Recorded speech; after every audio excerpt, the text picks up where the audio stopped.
महाराष्ट्रात युरिया खताचा प्रचंड तुटवडा. अकोटमध्ये शेतकरी रात्रभर कृषी केंद्राबाहेर झोपले. गर्दीमुळे अखेर पोलीस कमांडो बोलवले.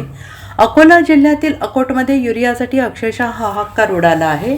आज दिनांक 10 जून रोजी सकाळी 9 नंतर अकोटमधील कृषी बाजारपेठ उघडली आहे.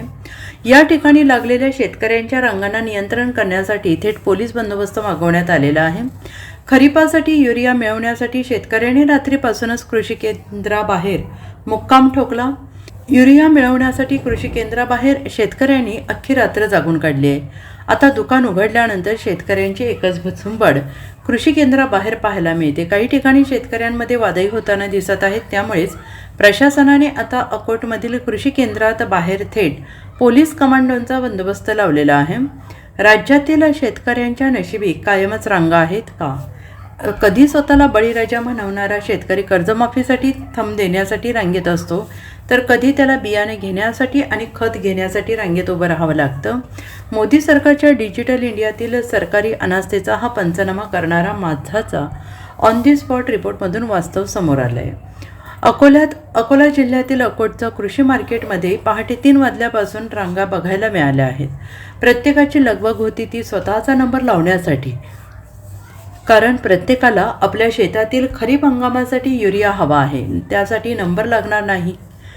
यातून हे शेतकरी रात्रीपासूनच कृषी केंद्र बाहेर आपला नंबर लागण्यासाठी धडपडत आहेत.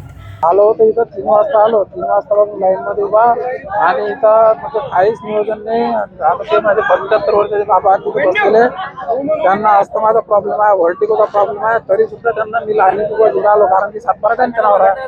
हे कशी परिस्थिती करून ठेवली सरकारनं, काही समजून नाही राहिलं. आणि 5-5 पोते किती ते सुरू आलं, 10 एकर शेती आहे, कमीत कमी 1-2 डोस दिला तर 20 पोत्याची गरज आहे. 4 चक्रा मारा लागतं त्यासाठी. त्याच्यावर पर्याय काहीतरी करायला पाहिजे लवकर.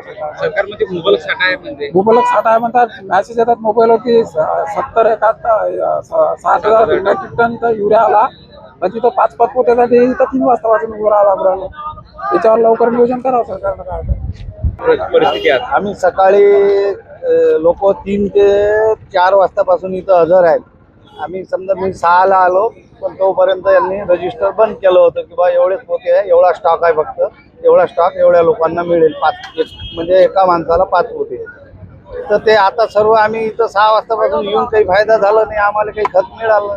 सरकार म्हणते मुबलक साठा आहे, तरी सरकार निरा फक्त चुक्त्या बनवायचं काम करते. शेतकऱ्याला निरा अळानी समजून, शेतकऱ्याला अळानी फक्त मताचा वापर करून सरकार त्याची हेलवणा करत आहे पूर्ण शेतकऱ्यांची. जास्तीत जास्त या सरकारच्या काळात जास्तीत जास्त शेतकऱ्याला तकलीफ आहे, नाहीतर कोण आले नाही. जास्त शेतकरी याच्यात भिरळल्या जाऊन. किती शेती आणि किती अपेक्षा होती? माझ्याकडे शेती लागवणची धरून माझ्याजवळ आज शेती क्षेत्रफळ 70 एकर आहे. 70 एकरात मला अजून फक्त 25-30 पोते मी नेलेले आहेत. मला कमीत कमी 150, 200, 250 पोते पाहिजेत युरियाचे. आणि बाकीचे DAP वगैरे तर काहीच नाही, अजून DAP तर भेटूनच नाही राहिलं.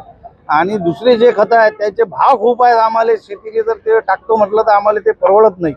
DAP आता मिळून नाही राहिलं. म्हणजे आम्ही शेती करावं कशी?